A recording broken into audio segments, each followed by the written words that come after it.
Hi friends, good morning. வாங்க இன்றைக்கி நம்ம வீட்டில் என்ன பிரேக்ஃபாஸ்ட் பண்ணோம் அப்படின்றத பார்க்கலாம். வெந்தய தோசை. நார்மல் தோசைக்கும் வெந்தய தோசைக்கும் பெருசாக டிஃப்ரென்ஸ் இருக்காது. லைட்டாக கொஞ்சம் கசக்கிற மாதிரி இருக்கும், அவ்வளோதான். ஃபஸ்ட் டைம் சாப்பிடும்போது தான் உங்களுக்கு டிஃப்ரென்ஸ் தெரியும். செகண்ட் டைம் பார்த்தீங்கன்னா பெருசாக டிஃப்ரென்ஸ் தெரியாது.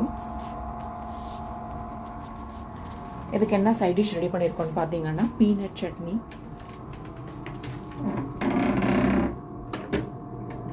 எம்டி ஸ்டொமக்கில் சாப்பிட்றதுக்காக பாதாம், பேரிச்சம்பழம் வச்சுருக்கேன். இப்போ வந்து பாதாம் வந்து நைட்டு தூங்குறதுக்கு முன்னாடி ஊற வச்சுட்டு மார்னிங் எழுதும் ஃபஸ்ட் அதை பீல் பண்ணி எடுத்துகிட்டு அதுக்கப்புறம் தான் நான் வந்து பிரேக்ஃபாஸ்ட் சாப்பிட ஆரம்பிப்பேன்.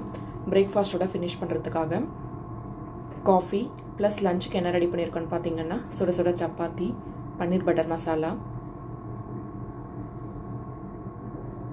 Plus spicy omelette, juice plus மரவள்ளி கிழங்கு வந்து ஸ்நாக்ஸ்க்கு எடுத்திருக்கேன்.